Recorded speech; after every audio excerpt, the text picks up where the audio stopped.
Bom dia, irmãos. Hoje vou falar sobre a candeia e o alqueire. É um versículo que se encontra em Lucas 11:33. É mais uma parábola que Jesus nos trazia conhecimentos. Os termos candeia e alqueire representam a simbologia da transmissão do conhecimento. Nosso propósito nesse texto é mostrar que a transmissão, conhecimento, deve ser proporcional à compreensão do ouvinte. Para isso, debruçaremos o pensamento sobre o conhecimento e a pedagogia utilizada por Jesus. Não se acende uma candeia para colocá-la sob o alqueire, mas se a coloca sobre um candeeiro a fim de que ela clareie todos aqueles que estão na casa. Não há ninguém, depois de ter acendido uma candeia, que a cubra com um vaso ou a coloque sob a cama, mas a põe sobre o visor, a fim de que aqueles que entrem vejam a luz, porque não há nada de secreto que não deva ser descoberto, nem nada de oculto que não deva ser conhecido e manifestar-se publicamente. Seus discípulos, se aproximando, disseram-lhe: Por que lhes falais por parábolas? E lhes respondendo disse: Porque para vós outros vos foi dado conhecer os mistérios do reino dos céus, mas para eles não foi dado. Eu lhes falo por parábolas, porque vendo não veem, e escutando não ouvem, nem compreendem. E a profecia de Isaías se cumprirá neles quando disse: Vós escutareis com vossos ouvidos e não ouvireis, olhareis com vossos olhos e não vereis. O coração desse povo está entorpecido e seus ouvidos tornar-se surdos, e eles fecharão seus olhos de medo, que seus olhos não vejam, que seus ouvidos não ouçam, que seu coração não compreenda, eu não os curasse. Fazendo uma pequena analogia, vamos explicar as palavras na época de Jesus. Candeia, vela de sebo de cera, significa pequeno aparelho de iluminação que se suspende por um prego com recipiente de folhas de Flandres, barro ou outro material, abastecido com óleo, no qual se embebe uma torcida e de emprego em casas pobres, como uma lamparina. Alqueire, antiga medida de capacidade para secos e líquidos, variável de terra para terra. Na Europa correspondia pouco mais ou menos a 13 litros. Na China, entre 10 e 31 litros. No Brasil, medida agrária que varia de acordo com a região. 48.400 metros quadrados no Rio de Janeiro, Goiás e Minas Gerais, e 24.400 metros quadrados em São Paulo. O alqueire que nos interessa aqui é o vaso onde se guardavam líquidos. Então a gente não deve pôr a candeia nunca sob o vaso, que a luz não se abrirá para o ambiente. O uso simbólico do alqueire deve-se essencialmente a seu emprego pelas sociedades secretas. A ideia básica é tirar o que está oculto de baixo, mas propriamente o que está no interior. Para isso colocavam arroz vermelho, alimento da imortalidade, dentro do alqueire. E se o alqueire contém esse alimento, é por causa da potência da luz ou do conhecimento. Refere-se também à mitologia em que o deus irlandês Dian Sek mata o seu filho Miak, alqueire. A filha de Dian Sek, chamada Armed, classificou as 375 plantas que cresceram sobre o túmulo de seu irmão, Miak. Dian Sek, entretanto, colocou-as novamente em desordem a fim de que ninguém pudesse utilizá-las. Miak simboliza a medida de equilíbrio cósmico e Dian Sek mata o próprio filho porque o conhecimento das plantas não deve ser divulgado. Ele põe esse conhecimento debaixo do alqueire. Esse texto está em Chevalier, em 1992. A palavra evangelho, do grego evangelium, quer dizer boa notícia. O sentido mais antigo está relacionado à gorjeta que se dava aos que traziam boas notícias.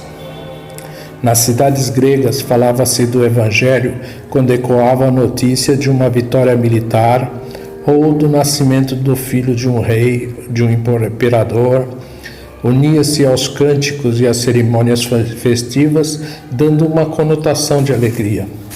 No Velho Testamento, Deus comunica os seus anúncios de alegria patriarca a Moisés, aos chefes e aos profetas de seu povo.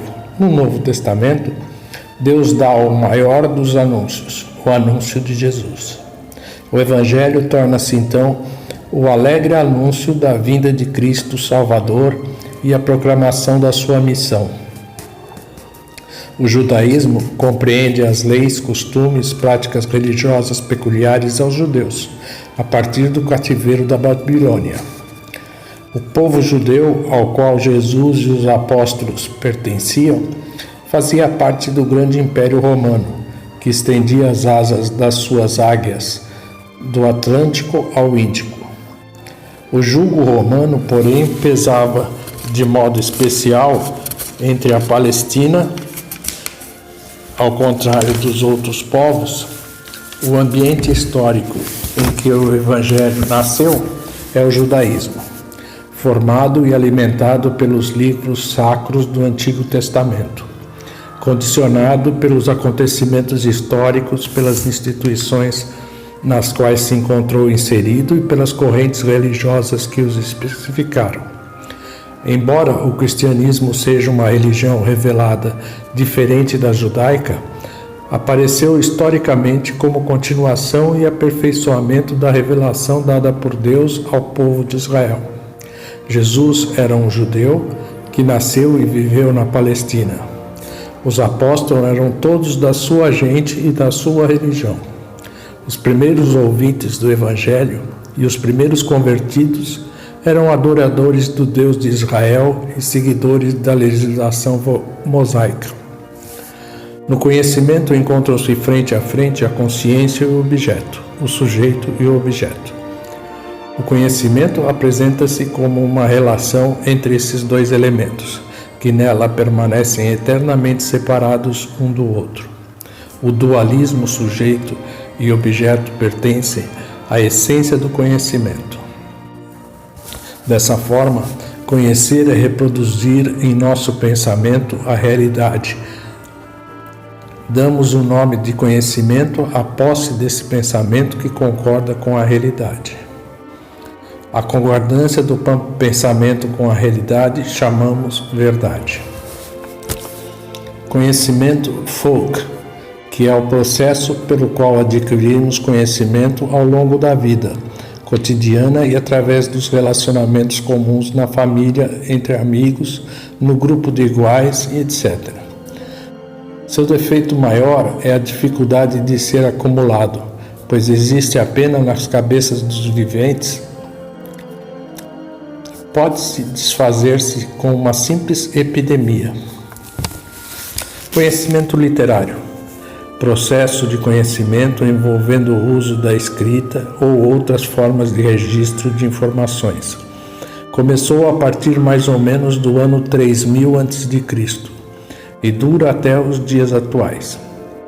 Isso veio tornar o problema da transmissão do estoque de conhecimentos de uma geração para outra muito mais fácil e permitir maior especialização, visto que o estoque de conhecimentos não ficava confinado ao que uma pessoa guardava em sua cabeça. O conhecimento científico pode ser apontado como o terceiro processo de produzir conhecimento e tem sido o característico nos últimos 300 anos. Damos-lhe o nome de ciência. O progresso do conhecimento produzido por este movimento praticamente dobrou a duração da vida humana. Lançou o homem no espaço, explorou toda a superfície da Terra, liberou enormes fontes de energia, criou materiais inteiramente novos e provocou enorme acréscimo de produtividade e de riqueza. Conhecimento filosófico, como processo de autoconhecimento do homem, a maiêutica socrática encontra-se atualíssima na era moderna. Conhecimento religioso, como processo de relacionamento entre criatura e criador, consubstanciado na revelação, na intuição e outras formas. A linguagem simbólica. No símbolo, a pessoa se expressa. No símbolo, a pessoa é conhecida. No símbolo, encontra-se com outra no plano da comunicação e da confidência que une dois seres pessoais. Foi por isso que, com essa razão, já se definiu o homem como um ser simbólico. Toda a cultura é uma produção de símbolos dos quais os homens se expressam, se comunicam e se trocam a riqueza interior. A palavra símbolo presta-se a muitas significações.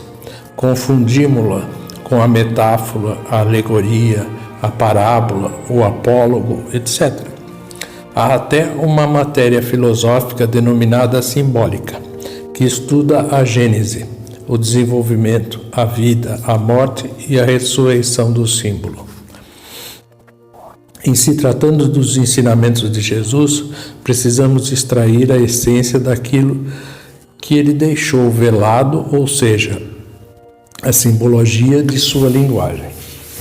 A educação é um processo lento.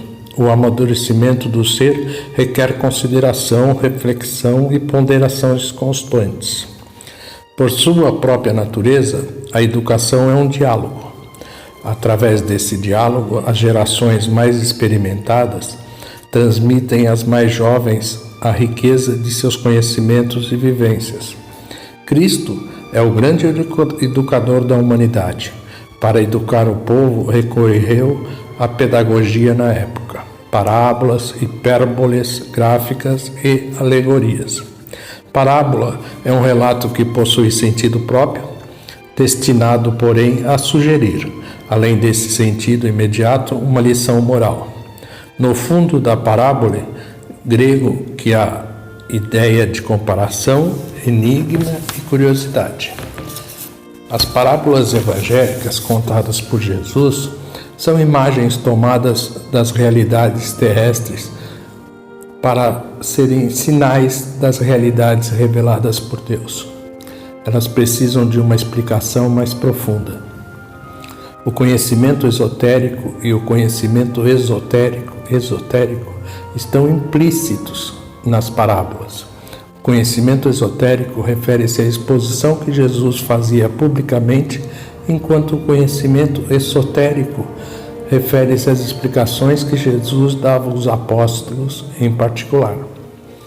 O mistério, do grego mistério, evoca a ideia de coisa secreta. É um dogma religioso cuja compreensão está acima da razão humana. Pode ser também o ensinamento dado à parte dos iniciados em uma doutrina ou religião. Temos assim o mistério eleusíaco, o mistério órfico, o mistério da encarnação, o mistério da Santíssima Trindade e outros. O reino dos céus é uma realidade misteriosa que só Jesus pode dar a conhecer. Jesus revela o reino dos céus às crianças, aos humildes e aos pobres de espírito. Nega-o, porém, aos prudentes. Allan Kardec, o codificador do Espiritismo, com o auxílio dos espíritos superiores, fornece-nos subsídios valiosos para a interpretação desta e de outras passagens evangélicas. Analisemos, pois, o reino dos céus. Não é um lugar circunscrito, nem governo ou estado. É o governo do cada um pela obediência às leis naturais, inscritas por Deus em nossa consciência. Sobre o falar por parábolas, Jesus falava esotericamente, de modo obscuro, somente com relação aos aspectos mais abstratos de sua doutrina. Quanto à caridade, falava claramente, com os apóstolos mais aptos a compreender o alcance de sua doutrina. Falava mais abertamente, e mesmo com estes, não disse tudo. Sobre o mistério, este é um instrumento valioso para as religiões, pois seus propagadores não podem fornecer uma luz mais intensa do que aquela que os seus adeptos possam absorver. Observe que a ciência, descobrindo novas leis da natureza, já elucidou vários mistérios. Por isso, a necessidade da constante atualização dos conhecimentos.